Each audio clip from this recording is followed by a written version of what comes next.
Welcome back, friends. This is James Corbett of CorbettReport.com, and you're tuned into the AP Perspective, the Asia-Pacific Perspective, that is, the monthly video series where Brock West and I talk about all of the stories going on in the Asia-Pacific region. Of course, Brock West at apperspective.net. Is that right? .net, that's the one. .net, all right.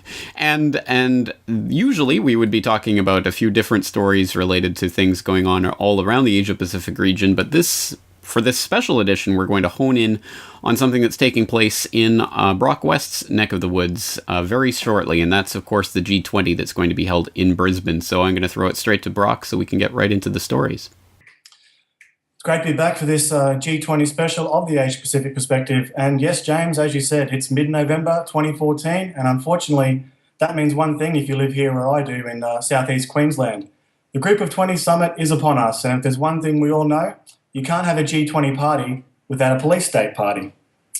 I'll take this one from the first article from news.com.au, the bizarre items banned from the Brisbane G20.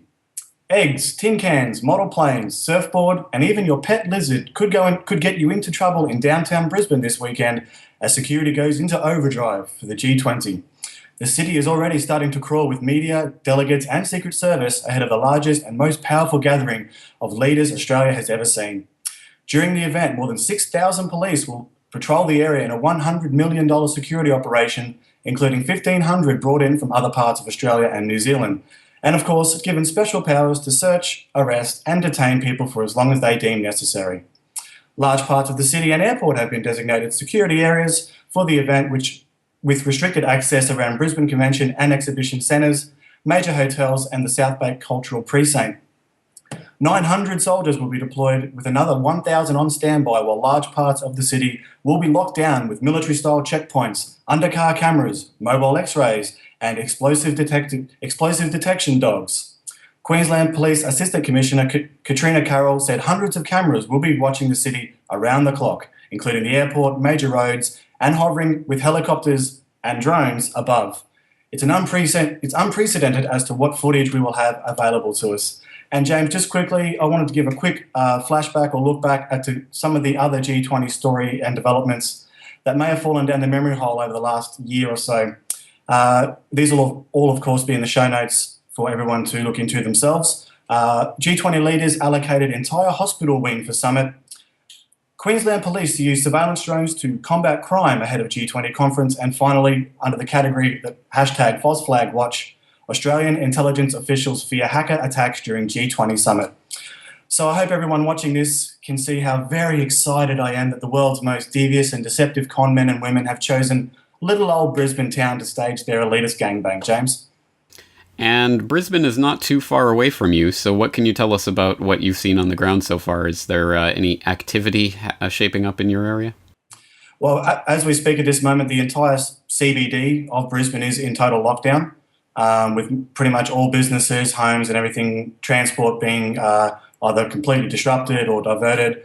Tomorrow is a day off for those living in the affected areas. I haven't seen anything personally where I am here, as I'm about an hour and a half north of the G20 summit. But from what I've heard, that a lot of people, like residents in the restricted zones, aren't allowed to move when the misleaders' motorcades are on the move and everything like that. And the police presence is even staggering for some of the mainstream media I've covered. They've kind of, unsurprisingly stood back in horror as that their city has turned into the jackbooted police state town that they apparently have justified over the last year or so. And how about protest of this? Obviously, there is going to be some protest, but what have you heard or seen about the types of protests that's going to be taking place? From what I've read online, it's about 20 different protest groups that are going to converge mainly on the 2 days of this weekend, the Saturday and Sunday, where the official summit apparently kicks off. But already there has been anti-G20 demonstrations, public conferences, citizen journalist conferences, and workshops for concerned citizens to go and have a look at and get better informed about some of the protest movements and what's available for people who wish to demonstrate over the weekend. So speaking of citizen journalism, I understand you're not going to be attending these protests yourself, but you talked to someone recently who is. Yeah, that's right. As you said, I was actually planning to do the G20 this year, and also do some of my own coverage. But However, I decided against that for reasons that we will get into in the final segment of this episode. But however, I still felt it was really important to, at the very least, make everyone aware of some of the excellent, real independent media coverage that will be coming out of Brisbane over the course of the weekend. So earlier this week, I interviewed Ethan Nash from TOTTnews.com. Ethan lives in Brisbane and is going to have exclusive on-the-ground coverage of the protests and also all of the anti-G20 activities that are happening all over the city. So let's hear more about that from Ethan Nash. We're right in the heart of Brisbane right now at the TOTT News Citizen Journalist Hub that we've established here for citizen journalists to come and report on what's happening. And I think it's important that there is a citizen journalism network within the city, one based on previous G20s, the research that I've done on previous G20s and films like Into the Fire by Dan Dix, and exposing some of the civil liberties that were suspended and violated by the police, and the mass arrests that were happening, and some of the agendas that served behind the police using the G20 as a catalyst to enforce all of these draconian measures. And that's something that the mainstream media are not going to report on. On that note, Ethan, if there is any fellow Aussies that are concerned or want to get up and join the demonstrations and taking part in the anti-G20 movement, where can they go to find you guys this weekend? You can head to tottnews.com, and the People's Convergence article has a list of all the events that we're going to be at. But for the full list of programs for the 3 days, you can head to Briscan, that's BRISCAN, briscan.net.au. They are the community collective that is organising the People's Summit, and there's a whole range of workshops happening from here to Friday. There's the Citizen Journalist Media Centre in the city, and get in touch with tottnews.com. We've got the Australian Roundtable podcast. We're going to be broadcasting live Friday, Saturday and Sunday at the moment, hopefully, just to discuss what's been happening during the G20 and some of the involvements throughout the week. So if you want to get involved, get in touch with TOTT News at hushmail.com, and we'd like to network with you and meet up with you and really collaborate to try and make the best coverage that we can to combat the mainstream media, because you're not going to see what's really happening from there, and you're not going to see some of the alternative viewpoints and discussions that are vital to us as a society through that. So yeah, definitely just head to the website and get in contact, and if you want to get involved, we're more than happy to work with you. So yeah, James, I really encourage everyone, as Ethan said, especially those here in Australia who are planning on going to the G20, to be smart, to be prepared for some of the police tactics that are going to be used against them. There's the obvious ones of sound cannons and tear gas that they have said they will use. But in my opinion, the most insidious tactic is that of agent provocateurs. I know we've spoken about this in the past, but for those who don't know, basically plainclothes police officers infiltrate demonstrations and protests, usually peaceful ones, and these officers have been caught in the past instigating and starting violent acts, which then, of course, leads to the possibility of things getting out of hand within the larger protest group, which then gives, of course, the rest of the security forces the green light to use all these fancy toys and gadgets and powers that they've been granted over the summit. So I know it's been said and talked about a lot, but I just hope everyone who is going to be demonstrating there this weekend keeps their wits, and hey, if you do see any strange or suspicious characters while you're demonstrating, why not conduct your own form of surveillance, as the camera tends to be the best and only form of defence against these type of jackbooted thuggery. So with that said, my hat's off to Ethan and everyone flying the flag for the real independent media here down under. The full interview that I had with Ethan Nash will, of course, be available at apperspective.net at a later date. So yeah, anything you want to add to that, James?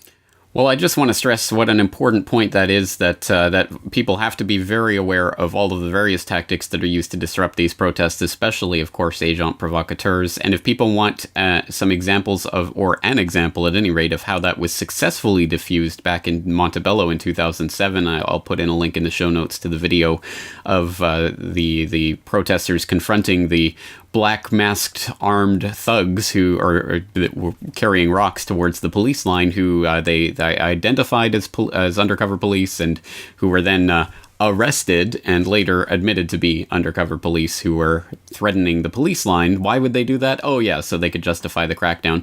That was successfully diffused because the protesters stood up and wouldn't let these people even approach the police line and called them out for what they were and threatened to unmask them. That was a successful example, but there was a lot of protesters against only 2 masked men.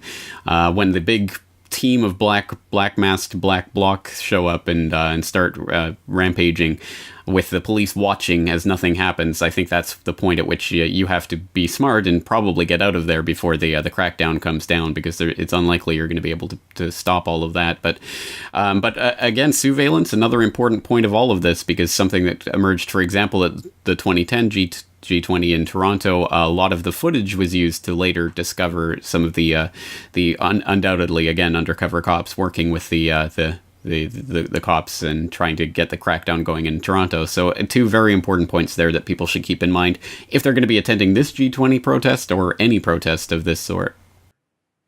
That's exactly right, James. And of course, we've had ad nauseum here in the corporate mainstream media telling everyone to be wary of black bloc protesters and how they're going to disrupt everything. And of course, even today, I tweeted out just before, there was a nice little hit piece from the Brisbane Times saying that although there's no specific evidence, a lone wolf terrorist attack is possible at the G20. So just keep your wits about you if you are planning a protest. Look after each other and be safe. That's, I guess, the softest way and politest way we can say look after each other out there. So, James, with all that said, for our third and final segment today, we're not going to source from any articles or any videos this time. I just wanted to throw open a bit of a discussion, basically about should we even care about the G20? It's something I've been torn between over the last few months as the build-up continued. And on the one hand, of course, it's always vital and important to resist and make known to the world's misleaders exactly how much we disapprove of their policies and of their politics and continue to expose them at every opportunity. But on the other hand, I just wonder if these type of events merely serve as a big, shiny, expensive display of state power and not much else. So are we voluntarily playing their game by obsessing and focusing on so much of these type of events?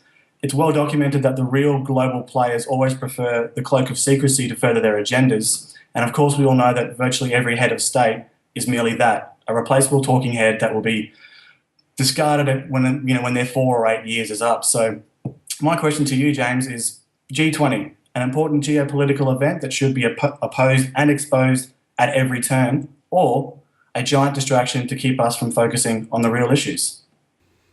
It's a good question. How about both? There's a little bit of both in there, because I think real things do happen at the G20, but I think that the police state porn that is rolled out, you called it a police state party earlier, I think that's a pretty apt way of putting it, is clearly part of the agenda. That's clearly why they hold it in these downtown cores of various major cities, because they want this type of protest and they want the coverage to be about the protest rather than about what's actually being decided on. I mean, let's go back to that G20 summit in Toronto. Because of the work of Dan Dix and others like him with the excellent Into the Fire documentary about what went on in G20 Toronto, we know about the protests and what was happening outside and the flaming police car and all of that, the kind of iconic imagery of G20 Toronto.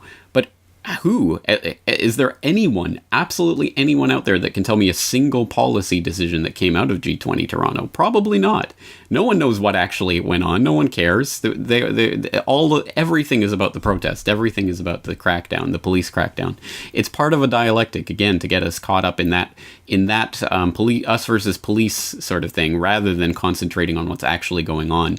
So I think in contrast to that, we can look at some successful examples of events like these that have been shut down because of protest. The Battle of Seattle was kind of the iconic one 15 years ago. The Montebello protests and other protests against the SPP did derail that process and definitely delayed the North American Union agenda. So there are good things that can come out of it. But there's a lot of examples of just these types of protests simply being protests. That's all they are. They're kind of just protests, and there's a big police state crackdown and lots of people get arrested and there's a big furor among the public, but it's just conditioning for us to accept the fact we're in a police state. So I agree, obsessively focusing on the protest side of things rather than on any actual policy decisions coming out of it is probably not just useless but counterproductive, because ultimately it puts us in the wrong context, and so I'm wary about this. At the same time, I'm not discouraging people if they think that going out there and protesting is going to be fruitful for them. I'm not saying don't do it. Why would you listen to me even if I did? But personally, I just don't think it's really going to be effective. And I think the most effective thing we can do is to know more about the things that they're actually doing, rather than simply concentrating on the crackdown that's going to come as a result of this. Yeah, exactly right. I think one of the things that I'm trying to incorporate and introduce into my own life and my family's life is to kind of make the state more and more irrelevant in my own personal life, my day-to-day life. Of course, we are all steeped in a certain kind of system that, of course, we all want to dismantle and change and do everything over the course of the next generations. But right now, today, I know that's also the reason that I'm not really going to the G20 this year, even though it is literally just down the road. Is I just don't feel how fruitful or how impactful it will be for me to, well, no, Obama's got to go, like, and once again, it's not discouraging people to do that. If you want to do that, more power to you. But I don't know, I think there's other ways and other maybe more subversive ways to kind of counteract the influence and the power of the state. If you spent the day planting a garden, I think it would probably be more fruitfully used than going and waving a placard. But hey, again, that's just us. All right, again, there is going to be developments here, and obviously you'll be covering them. Ethan at TOTT News will be covering them, so I hope people will check that out. Obviously, links in the show notes. Obviously, people can continue to follow you at apperspective.net. And obviously, I'm in a tizzy trying to get ready for my trip to Europe next week. So again, not much coming from the Corbett Report over the next week or two. I'll be back near the end of November. And hopefully, again, we'll be able to follow up with